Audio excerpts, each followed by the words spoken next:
Hi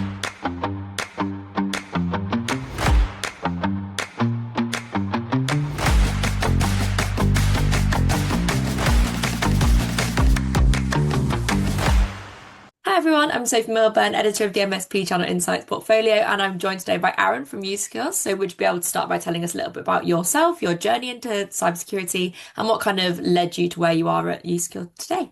Yes, good afternoon. So yes, my name's Aaron Watts. I'm the Chief Channel Officer of usecure. I have been with usecure exactly 2 months today. I've spent the last 12 years of my career in the channel, having spent around a decade in cloud distribution. Most recently, I was the VP of Sales for Pax8 in EMEA, having built that from the ground up. And so my interaction with cybersecurity has been at least a decade long, and seeing the evolution that we see now, the sheer array of cybersecurity vendors and ISVs that we see in the ecosystem. Fantastic. Usecure's platform is built around human risk management. So why is focusing on kind of people rather than just technical controls so important today in how organizations start to defend themselves? Yeah, so I mean, for a long time, cybersecurity has been treated as a technical problem, whether that's firewalls, patching, endpoint protection, which are all critical controls. But the reality today is that attackers often start with people. So whether that's phishing, social engineering, credential harvesting, these attacks rely on behavior, not just vulnerabilities in the software. So the shift towards human risk management is about recognizing that people are part of the attack surface. The goal is to not blame users, it's to support them with the right training, the right policies, and the right signals so they can make safer, more informed decisions. What organizations are looking for now is consistency. They want to know that employers are learning continuously, the risky behaviors are being addressed, and they can demonstrate, and that's crucial, the demonstration progress over time. And that is where ultimately automation becomes important. When training, phishing simulations, policy management, and breach monitoring, work together, organizations can actively manage the human risk rather than reacting to it.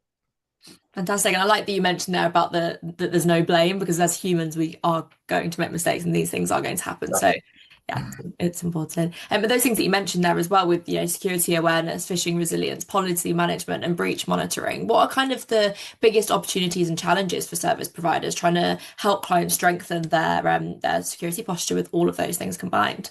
Yeah, so I mean, there's a couple of factors at play here. I mean, for service providers, this area presents a strong opportunity because many organizations, especially in the small to medium segment of the SMB, know that the human element matters, but they struggle to manage it internally. You've also got the compliance and regulatory frameworks that customers and partners are also looking to adhere to as well. I spoke about this last week at the Pax8 event. Cyber Essentials making shifts now, so they're not looking to have security awareness training as an example. It's just a tick box exercise. They're looking for that ongoing evolution. But look, running training programs manually, it takes time. Tracking who's completed what training, whether policies have been acknowledged, or whether employees are improving their security posture via phishing simulation, it adds up and it creates complexity for MSPs. Ironically, at a time where MSPs are looking to reduce that complexity in both their and their customers' organizations. But MSPs are ultimately well placed to solve this problem by way of a managed service. They can deliver consistent training across clients, monitor behavior through the phishing simulations, managing policies centrally, and even alert organizations and when employee credentials appear offline. And it also allows the MSP to open up different types of conversations with decision makers within their customer base. It may be that historically they're speaking to the business owner, maybe even a technical contact. If the organization is large enough and there's a HR function, whether insourced or outsourced, human risk management is a applicable conversation with HR and people operations as much as it is a technical control within the IT security stack.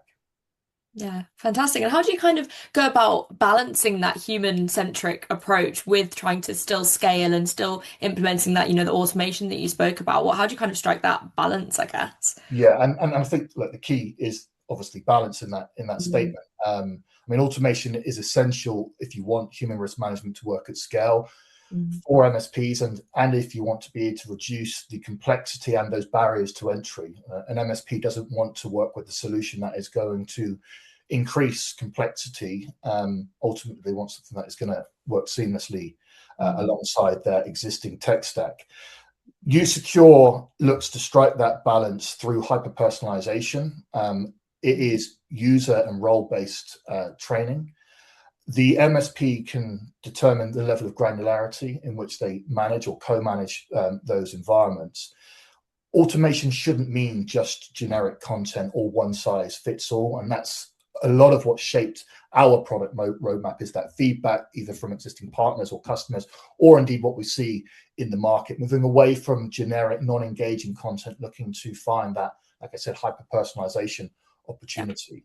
The goal is to make the program adapt to the user. If someone struggles with phishing simulation, the platform should respond via the training module. And if someone demonstrates strong awareness, the program should evolve with them. Nobody likes to see that email pop up on a Monday or a Friday to say, hey, you've got scheduled training, and think, oh, another generic piece of content that isn't applicable to where I'm at on my cyber resilience journey. And I think that approach keeps the experience relevant, and it avoids training fatigue. Like I said, it's about taking the awareness element of our training from being a tick box mandatory exercise to an ongoing, continuous, evidence-based program. With threats increasingly targeting individuals, how should organizations kind of prioritize that human risk compared to traditional technical security investments? Yeah, I mean, this isn't an either or situation. I mean, technical security controls remain essential, and no organization can operate without them. But what we are now seeing is that many attacks bypass these controls and look to target the individuals directly. An email that persuades someone to click a link or approve a login can open the door regardless of how strong that infrastructure protection is. So organizations should think about security as a balance. Technology protects the systems, while human risk management strengthens behavior. And that is ultimately what we are focused on.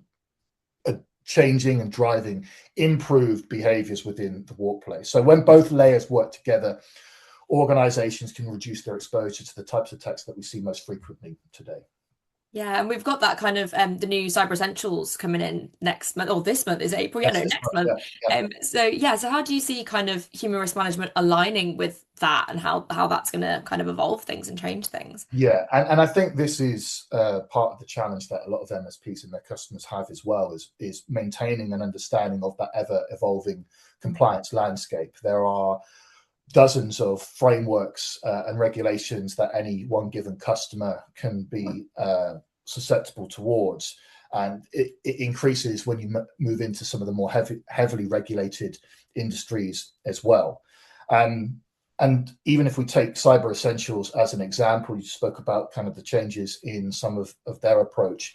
They've recently introduced, I think as of last week, expectations that there's mandatory MFA for all users. There's the 14-day patching role. And again, without laboring the point so much, it's about MSPs being able to evidence the not just role and implementation of security awareness training, but the progression, the behavioral changes, and the impact that those trainings are having on the organization. And in turn, for any customers or partners that are looking into the cybersecurity, cyber insurance ecosystem to potentially protect themselves against those harmful risks, those same insurance providers are going to be looking not just for the deployment of security awareness, but what does that progressive human layer look like to be able to mitigate that risk and ultimately protect those premiums as well. Yeah, and with that kind of in place as well, I guess in the next coming few years, what are you excited about with usecure? What do you see coming up that might give you a bit of a competitive edge? What are you excited about there? Yeah, I mean, I'm not in a position today to talk in any great detail, or indeed much detail, around our upcoming product roadmap. But one of the big reasons for why I decided to join usecure after leaving Paxate was speaking to the team, speaking to the board around the investment opportunities and where we sit in the market. I mean, usecure has a well-known product portfolio, specifically in the UK. And as we look to expand further into EMEA and North America, we'll be looking to take that as well.